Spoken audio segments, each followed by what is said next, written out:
అందరికీ నమస్కారం.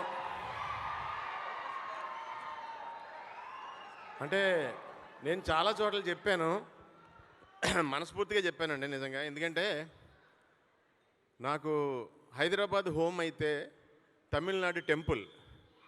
ఎందుకంటే నాకు లాంగ్వేజ్ రాకపోయినా నాకు నేర్పించి, నాకు సపోర్ట్ చేసి, నన్ను నిజంగానే చాలామందికి తెలిసేలాగా నన్ను చేశారు. ఆ రుణం జన్మలో తీర్చుకోలేను. జై Palaniswami, thank you so much. And ఇంకో విషయం మీకు చెప్పాలి, మీరు డిఫరెంట్ సినిమా కావాలి, ఒక స్వాగ్ ఉండాలి, ఇలాంటి ఈ మధ్యన ఇంత లిస్ట్ ఒకటి వచ్చింది కదండి, అవన్నీ ఉంటే డిఫరెంట్గా ఉంటుంది సినిమా అనే ఒక ఫీలింగ్ మీకు, అంతే కదా? అంతేనా? ఇంకా మీరు అనుకున్న దానికంటే డిఫరెంట్గా ఉంటుందండి సినిమా. జపాన్. నేను జపాన్ సినిమాల్లో చేయలేదు, కానీ లైఫ్లో ఎప్పుడైనా చెప్పుకోవచ్చు నేను ఎవరితో అయినా, ఏయ్ నేను జపాన్ సినిమాలో చేశానని.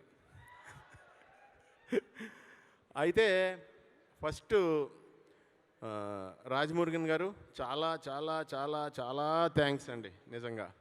నన్ను సపోర్ట్ చేసి, ఇప్పుడు మనం చేయగలిగే పని చేస్తాం, చేయలేని పని అటెంప్ట్ చేసి చేయటం అనేది, ఆ అవకాశం రావటం అనేది ఆ దేవుడి దయ వల్ల ఈ రోజున మీకు అన్ని సినిమాల్లో కనపడుతున్నాను.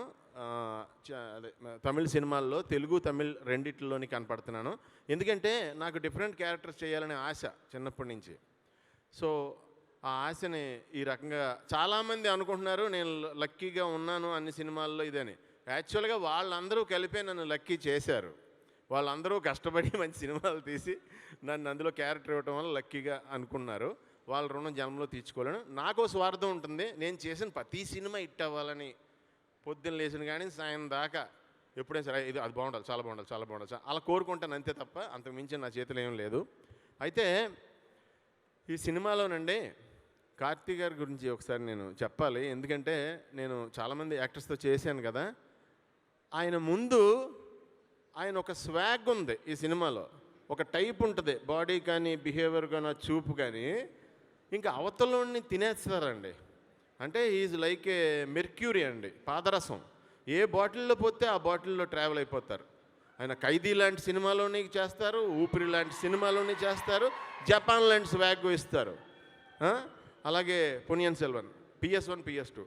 అంటే ఆయన కనిపించినప్పుడే మనకి విపరీతమైన మన ఇంట్లో మనిషి, మన ఇంటి పక్క మనిషి, మన ఇంట్లో మనిషి అనే ఫీలింగ్ వస్తుంది. మీరు అందరూ అనుకుంటున్నట్టు మీకు ఏమైతే ఎలాగైతే కార్తీ గారు కనిపిస్తున్నారో మీ ఇంట్లో మనిషిలాగా, మీ ఇంట్లో మనిషి కంటే కూడా మంచి మనిషి అవుతారు పర్సనల్గా. మీకు పరిచయం అయితే అంత మంచి మనసు ఉన్న మనిషి. ఆయనకి ఎప్పుడు విజయాలు ఉండాలని మనస్ఫూర్తిగా కోరుకుంటున్నాను నేను. అలాగే ఈ సినిమాలో రవివర్మన్ గారు, ఆయన టాప్ క్లాస్ సినిమాటోగ్రాఫరు. నాకు టెన్షన్ ఏంటంటేనండి, హైదరాబాద్ ఎయిర్పోర్ట్లో ఇక్కడి కానించి నేను చెన్నై దిగి లొకేషన్కి వెళ్ళి దాకా కూడా నాలో నేనే వినుకుంటా, మాట్లాడుకుంటా, తమిళ డైలాగ్స్ అనుకుంటుంటే అందరూ నా వంక సునీల్కి ఏమైంది, అదేంటి ఆళ్ళు ఆడు మాట్లాడుకుంటున్నారు అని అనుకునేవారు. ఏంటంటే నాకు భయం, నా వల్ల అవతల వాళ్ళకి ఇబ్బంది ఉండకూడదు, నాకు ఇంత పెద్ద ఛాన్స్ ఇచ్చారు, అవతల వాళ్ళ పెర్ఫార్మెన్స్ నేను డిస్టర్బ్ చేయకూడదు అని మ్యాక్సిమం నా శాయశక్తిలో నేను ట్రై చేశాను. నా లైఫ్లో ఇప్పుడు దాకా మీరు చూడండి ఒక డిఫరెంట్ క్యారెక్టర్ ఈ సినిమాలో చూస్తారు గ్యారంటీగా. మంచి క్యారెక్టర్, చాలా సీరియస్ క్యారెక్టర్. అలాగే అను ఇమాన్యుయల్ గారు, ఆవిడతో కూడా ఆల్రెడీ నేను ఊర్వశివ రాక్షసువ సినిమా చేశాను. ఏమంటే మీ ఊర్వశివ రాక్షసువ సినిమాలో మీ పెర్ఫార్మెన్స్కి నేను ఫ్యాన్ని, ఎక్స్ట్రాడినరీగా చేశారు. అలాగే జీవి ప్రకాష్ గారు, ఆయన మ్యూజిక్ డైరెక్షన్లో నటించిన నేను first cinema.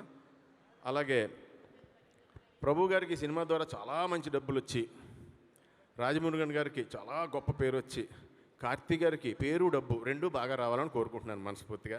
Thank you sir, thank you so much. All the best, all the best అమ్మ, అందరికీ all the best. Wishing you all success.